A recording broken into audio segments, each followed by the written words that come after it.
When Murder, She Wrote began, the show had its skeptics, those who were really wondering whether or not the show had a chance to win and be successful. As a matter of fact, Angela Lansbury also was skeptical about its chances. I had no idea that it would be possible that a small series about a lady detective story writer could suddenly become the most important thing after 60 Minutes on Sunday nights. And here we are, you know, we're at the top of the heap. And that's a very, well, it's a very luxurious feeling, let me tell you. And I'm very, very grateful and enormously thankful that it worked out that way. And you said that the decision to do television, again quoting you, was you were primarily motivated by ego. You wanted that huge television audience out there to play to. When I read that, I thought, wait a minute, she has this phenomenal career, stage and Tonys and movies and the big screen and so forth. How do you explain that? Why was it so important that to you at the time? I can explain to you because the television audience is an audience that is totally separate from a movie audience or a Broadway audience. I mean, there are a list of actors and actresses that are persona grata on television. And if you're not on that list, it doesn't matter how famous and how much you've arrived in those other mediums, they're not interested in having you on television for their television audience, they being the networks. The networks are, you know, you can have great success anywhere else, but if you haven't cut it with the TV audience, you're nowhere. Now that's a challenge, isn't it? I mean, in itself, to get on that list of people that would be presentable on the box. Right, and I said to myself, damn it, I'm going to appeal to that mass audience one of these days. And that's why I wanted to beard the lion in his lair, as it were, and say, I'm not going to go through a whole career without having hit home with that group, you see. As you look back over your career, is there anything you wish you could have done a little differently, or a decision, a direction you might have gone that was different?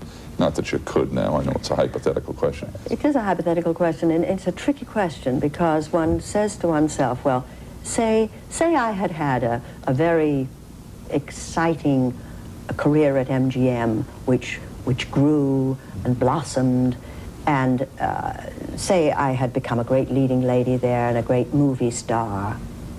What would have happened to me once I had gone just a little over the edge and my looks had started to deteriorate?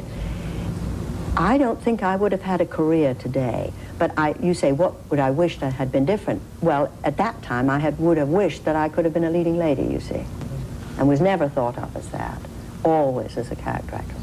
So therefore, I don't think necessarily one should ever take the attitude, if only I had. And I don't really have any regrets about my career. I truly don't. I wonder at certain periods, wonder how I took certain turns, but they were all in the end okay.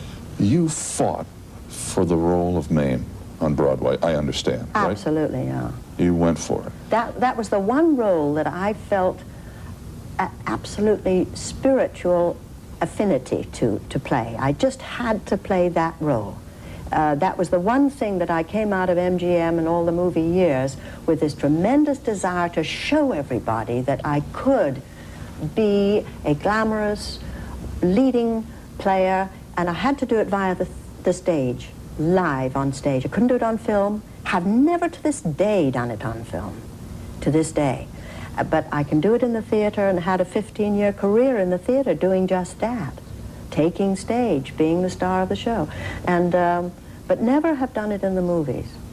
Isn't it strange that I... Is it something you want to do? Is that a challenge? Yeah, I would say that that's one thing that I still haven't done that I would like to achieve, yes.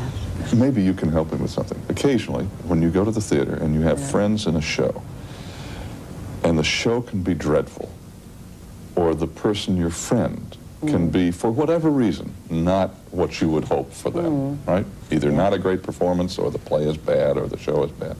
When you go backstage to see them, and it's been bad, what do you say to your friend?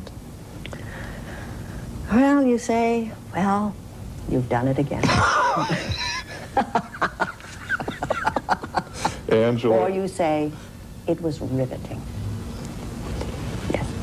remember that. Yes, we all have these little phrases we use. Although I've known people walk into my dressing room in the theater and just not say anything.